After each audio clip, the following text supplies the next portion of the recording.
Hi friends, welcome back to my channel. ನಾನಿವತ್ತು ನಿಮಗೆ ಒಂದೊಳ್ಳೆ ರೆಸಿಪಿ ತೊಗೊಂಡು ಬಂದಿದ್ದೀನಿ. ಗೆಸ್ ಮಾಡಿ, ಒತ್ತು ಶಾವಿಗೆ. ತುಂಬ ಟೇಸ್ಟಿಯಾಗಿರುತ್ತೆ, ತುಂಬ ಹೆಲ್ದಿ ರೆಸಿಪಿ ಇದು. ಈಗಷ್ಟೇ ಹಬ್ಬಗಳು ಸ್ಟಾರ್ಟ್ ಆಗೋ ಸೀಸನ್ ಬರ್ತಾ ಇದೆ. ಹಬ್ಬಗಳಿಗೆ ಮಾಡ್ಕೊಳ್ತೀನಿ. ಹಬ್ಬದಲ್ಲಿ ಟೈಮ್ ಇಲ್ಲ ಅಂದರೆ ಫ್ರೀ ಟೈಮ್ನಲ್ಲಿ ಮಾಡ್ಕೊಳ್ತೀನಿ ಫ್ರೆಂಡ್ಸ್. ಬನ್ನಿ ಹೇಗೆ ಮಾಡೋದು ನೋಡೋಣ. ಫಸ್ಟು ನಾವು ಅಕ್ಕಿನ ನೆನೆಸಿಟ್ಕೊಂಡಿರ್ತೀವಿ. ಫಾರ್ ಅರೌಂಡ್ ಒಂದು 5 hours 6 hours ನೆನೆಸಿಟ್ಕೊಂಡಿರೋ ಅಕ್ಕಿನ ಅದನ್ನು ಗ್ರೈಂಡ್ ಮಾಡ್ಕೊಳ್ಳೋಣ. ಓಕೆನಾ. ನೆಕ್ಸ್ಟು ನಾವಿಲ್ಲಿ ಗಸಗಸೆ ಮತ್ತು ಏಲಕ್ಕಿ ಹಾಕ್ಕೊಂಡು ಕಾಯಿ ಹಾಲಿಗೆ ಸ್ವಲ್ಪ ಸುಮ್ಮನೆ ಬಿಸಿ ಮಾಡ್ಕೊಳ್ಳೋಣ. ಓಕೆನಾ. ಇದನ್ನು ಸ್ವಲ್ಪ ಸೈಡಲ್ಲಿ ಇಟ್ಕೊಳ್ಳೋಣ. ನೆಕ್ಸ್ಟು ನಾವೇನು ಮಾಡೋಣ ಅಂದರೆ ಬೆಲ್ಲನ ಕರಗಿಸ್ಕೊಳ್ಳೋಣ. ಸ್ವಲ್ಪ ಬೆಚ್ಚಗಿರೋ ನೀರಿನಲ್ಲಿ ಬೆಲ್ಲನ ಸ್ವಲ್ಪ ಕರಗಿಸ್ಕೊಳ್ಳೋಣ. ಇದೇನು ಬಿಸಿ ಮಾಡಿದ್ವಿ ಇದನ್ನು ಬಟ್ಲಿಗೆ ಹಾಕ್ಕೊಂಡಿದ್ದೀವಿ. ನೆಕ್ಸ್ಟ್ ಇವಾಗ ಚಟ್ನಿ. ಸೊ ನಾನಿಲ್ಲಿ ಸ್ವೀಟು ಖಾರ ಎರಡೂ ತೋರಿಸ್ತಾ ಇದ್ದೀನಿ. ಸೊ ನಾವು ಇವಾಗ ಚಟ್ನಿನೂ ಮಾಡ್ಕೊಳ್ಳೋಣ, ಖಾರ ಚಟ್ನಿ.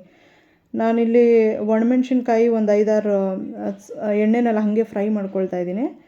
ಸೊ ಇದು ಬಂದುಬಿಟ್ಟು ಕಾಯಿ ಹಾಲಿಗೆ ಏನೇನು ಬೇಕು ನೋಡಿ. ಕಾಯಿ ಹಾಲಿಗೆ ತೆಂಗಿನಕಾಯಿ 1 ಕಪ್ಪು, ಏಲಕ್ಕಿ ಮತ್ತು ಗಸಗಸೆ ಮತ್ತು ಆ ಬೆಲ್ಲ ಏನಿದೆ ಅದನ್ನು ಹಾಕ್ತೀವಿ. ಚಟ್ನಿಗೆ ಇಲ್ಲಿ ಹುರಿದಿರೋ ಮೆಣಸಿನ್ಕಾಯಿ, ಸ್ವಲ್ಪ ಶುಂಠಿ, ಸ್ವಲ್ಪ ಕರಿಬೇವು, 1 ಬಟ್ಲು ತೆಂಗಿನಕಾಯಿ ಮತ್ತು ಸ್ವಲ್ಪ ಹುಣಸೆ.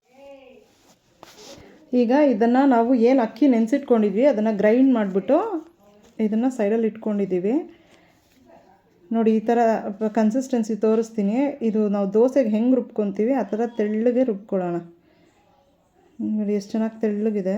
ಇವಾಗ ಇದನ್ನು ಏನು ಮಾಡಬೇಕಂದ್ರೆ ಸ್ವಲ್ಪ ಬೇಯಿಸ್ಕೊಳ್ಬೇಕು ನಾವು. ಇವಾಗ ಬಾಣಲಿನಲ್ಲಿ ಇದನ್ನು ಹಾಕ್ಕೊಂಡು ಇದನ್ನು ನಾವು ಮುದ್ದೆ ಹೇಗೆ ಮಾಡ್ಕೊಳ್ತೀವಿ ಆ ಥರ ಬೇಯಿಸ್ಕೊಳ್ಬೇಕು. ಇದನ್ನು ಹಾಗೆ ತಿರುಗಿಸ್ತಾ ಇರಬೇಕು. ತಿರುಗಿಸ್ತಾ ಇದ್ದರೆ ಅದು ಗಂಟು ಥರ ಆಗ್ತಾಯಿರುತ್ತೆ. ಅದು ಚೆನ್ನಾಗಿ ಬೇಯೋವರೆಗೂ ಚೆನ್ನಾಗಿ ತಿರುಗಿಸ್ತಾ ಇರಬೇಕು ಫ್ರೆಂಡ್ಸ್. ಅದು ಮುದ್ದೆ ಆಕಾರಕ್ಕೆ ಬರುತ್ತೆ. ಚೆನ್ನಾಗಿ ನಾವು ನೋಡ್ಕೊಂಡು ಕೈ ಆಡಿಸ್ತಾನೇ ಇರಬೇಕು, ಇಲ್ಲಾಂದರೆ ಹಿಡಿಯುತ್ತೆ. ಇದು ಅಕ್ಕಿ ಅಲ್ವಾ. ಸೊ ಅದು ನೋಡಿ ಈ ಥರ ಬಂದಿದೆ. ಇವಾಗ ಆಲ್ಮೋಸ್ಟ್ ಇದು ಫುಲ್ ಒಂದು 80-90% ಕುಕ್ ಆದಂಗೆ ಚೆನ್ನಾಗಿ ಮುದ್ದೆ ಥರ ತಿರುಗಿಕೊಂಡು ನಾವೇನು ಮಾಡಬೇಕಂದ್ರೆ ಇದ್ರ ಮೇಲೆ ಸ್ವಲ್ಪ ತುಪ್ಪ ಹಾಕ್ಕೊಳ್ಬೇಕು. ತುಪ್ಪ ಹಾಕ್ಕೊಂಡು ಚೆನ್ನಾಗಿ ಮಿದ್ಕೊಳ್ಬೇಕು. ಇದನ್ನು ಸಾಫ್ಟಾಗಿ ನೈಸಾಗಿ ಬರುತ್ತೆ ನೋಡಿ. ಇದನ್ನು ಚೆನ್ನಾಗಿ ಹಂಗೆ ಮಿತ್ಕೊಂಡು 1/4% ಇದನ್ನು ಮತ್ತೆ ನಾವು ಹಬೇಲಿ ಬೇಯಿಸೋದಕ್ಕೋಸ್ಕರ ಇದು ಮಾಡೋದು.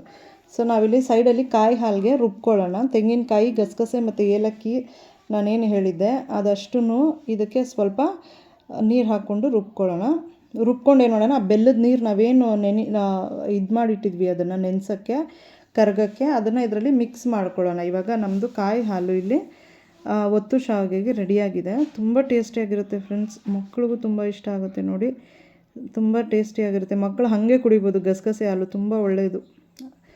ಸೊ ನಾವಿವಾಗ ನೆಕ್ಸ್ಟ್ ಇದಾದ ತಕ್ಷಣ ಚಟ್ನಿ ರುಬ್ಕೊಳ್ಳೋಣ. ಸೊ ಚಟ್ನಿನೂ ಈಸಿ ಇರುತ್ತೆ. ತೆಂಗಿನಕಾಯಿ 1 ಬಟ್ಲು, ಒಣಗಿದ ಮೆಣಸಿನ್ಕಾಯಿ ನಾವೇನು ಹುರ್ಕೊಂಡಿದ್ವಿ ಎಣ್ಣೆಯಲ್ಲಿ ಅದನ್ನು ಹಾಕ್ಕೊಳ್ಳೋಣ. ಒಂದು ಸ್ವಲ್ಪ ಹುಣಸೆ ಹಣ್ಣು ಮತ್ತು ಒಂದು ಸ್ವಲ್ಪ ಶುಂಠಿ ಹಾಕ್ಕೊಂಡು, ಸ್ವಲ್ಪ ಕರಿಬೇವು, ನಾನು ಹೇಳ್ದಂಗೆ ಕರಿಬೇವು ಹಾಕ್ಕೊಂಡು ನೀರು ಹಾಕ್ಕೊಂಡು ಚೆನ್ನಾಗಿ ಪೇಸ್ಟ್ ಥರ ರುಬ್ಕೊಳ್ಳೋಣ. ಸ್ವಲ್ಪ ಉಪ್ಪು, ತರಿ ಆಗುವಷ್ಟೇ, ಹೆಂಗೆ ಬೇಕು ಹಾಗೆ, ನೈಸ್ ಬೇಕಂದರೆ ನೈಸ್ ರುಬ್ಕೊಳ್ಳೋಣ. ಈ ಕಡೆ ನಾವು ಇದನ್ನು ಮಿತ್ಕೊಳ್ತಾ ಇದ್ದೀವಿ ಇವಾಗ ಆರಿದ್ಮೇಲೆ. ಯಾಕಂದರೆ ಬಿಸಿ ಇದ್ದರೆ ಕೈಯಲ್ಲಿ ಮಿತ್ತಕ್ಕೆ ಕಷ್ಟ ಆಗುತ್ತೆ. ಸೊ ಆರಿದ್ಮೇಲೆ ಇದನ್ನು ಸ್ವಲ್ಪ ಮಿತ್ಕೊಳ್ತಾ ಇದ್ದೀವಿ.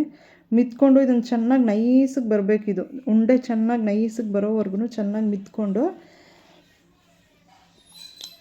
ಇದನ್ನು ನಾವು ಬೇಯಿಸ್ಬೇಕಾಗತ್ತೆ. ಮತ್ತು ನಾನು ಇದನ್ನು ಇಡ್ಲಿ ಪಾತ್ರೆಯಲ್ಲಿ ಇಡ್ತಾ ಇದ್ದೀನಿ. ಸ್ಟೀಮರ್ ಇರೋರು ಸ್ಟೀಮರಲ್ಲೂ ಇಡ್ಬೋದು, ಇಲ್ದಿರೋರು ಇಡ್ಲಿ ಪಾತ್ರೆಯಲ್ಲೇ ಮಾಡ್ಕೊಳ್ಬೋದು. ಸ್ವಲ್ಪ ತುಪ್ಪ ಸವರ್ಬಿಟ್ಟು ಪ್ಲೇಟ್ಸ್ಗೆ, ನಮಗೆ ಫುಲ್ಲು ಪ್ಲೇಟ್ ಸುತ್ತ ನಾವು ಆ ಚಕ್ಲಿ ಒತ್ತೋದಿರುತ್ತಲ್ವ, ಅದರಲ್ಲಿ ಶಾವಿಗೆ ಒತ್ತೋದು ಚಿಕ್ಕದಾಗಿ ಬರುತ್ತೆ, ಅದು ಸಣ್ಣ ಇದಿರೋದು. ಸೊ ಅದನ್ನು ತೊಗೊಂಡು ನಾವು ನೋಡಿ ಎಷ್ಟು ಚೆನ್ನಾಗಿ ಬರ್ತಾಯಿದೆ ಶಾವಿಗೆ. ಚೆನ್ನಾಗಿ ಇವಾಗ ಇದನ್ನು ಆಲ್ಮೋಸ್ಟ್ ಇದು ಬೆಂದಿದೆ, ಹಂಗೇನೂ ತಿನ್ಬೋದು. ಬಟ್ ಇನ್ನೂ ಬೇಯಿಸಿದ್ರೆ ಇನ್ನೂ ಚೆನ್ನಾಗಿರುತ್ತೆ ಇದು. ಚೆನ್ನಾಗಿ ಶಾವಿಗೆನ ಪ್ಲೇಟ್ ಸುತ್ತ ನಮಗೆ ಎಷ್ಟು ಬೇಕಷ್ಟು ಬಿಸಿ ಮಾಡಿಕೊಂಡು ನಾವು ಆ ಕಾಯಿ ಹಾಲು ಏನಿದೆ, ಕಾಯಿ ಹಾಲು ಚಟ್ನಿ ಎರಡೂ ಇಟ್ಕೊಂಡು ತಿಂತಾಯಿದ್ರೆ ತುಂಬ ರುಚಿಯಾಗಿರುತ್ತೆ ಫ್ರೆಂಡ್ಸ್. ನೋಡಿ ಇವಾಗ ಆಲ್ಮೋಸ್ಟ್ ಒಂದು 2 ನಿಮಿಷ ಬೇಯಿಸಿದ್ರೆ ಸಾಕು, ತುಂಬ ಟೇಸ್ಟಿಯಾಗಿರುತ್ತೆ. ಇದ್ರ ಮೇಲೆ ಸ್ವಲ್ಪ ತುಪ್ಪ ಹಾಕ್ಕೊಂಡು ಸ್ವಲ್ಪ ಹಚ್ಕೊಂಡು ತಿಂತಾಯಿದ್ರೆ ತುಂಬ ರುಚಿಯಾಗಿರುತ್ತೆ. ಟ್ರೈ ಮಾಡಿ ಹೇಗೆ ಬಂದಿದೆ ಅಂತ ಹೇಳಿ ಫ್ರೆಂಡ್ಸ್. ಐ ಹೋಪ್ ನಿಮ್ಮೆಲ್ರಿಗೂ ಈ ರೆಸಿಪಿ ಇಷ್ಟ ಆಗಿದೆ ಅಂತ ತಿಳ್ಕೊಳ್ತೀನಿ. ಯಾರೆಲ್ಲ ನನ್ನ ಚಾನಲ್ಗೆ ಇನ್ನೂ ಸಬ್ಸ್ಕ್ರೈಬ್ ಆಗಿಲ್ಲ ದಯವಿಟ್ಟು ಸಬ್ಸ್ಕ್ರೈಬ್ ಆಗಿ.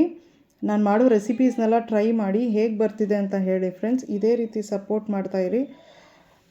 Thank you so much for watching my videos friends. Thank you.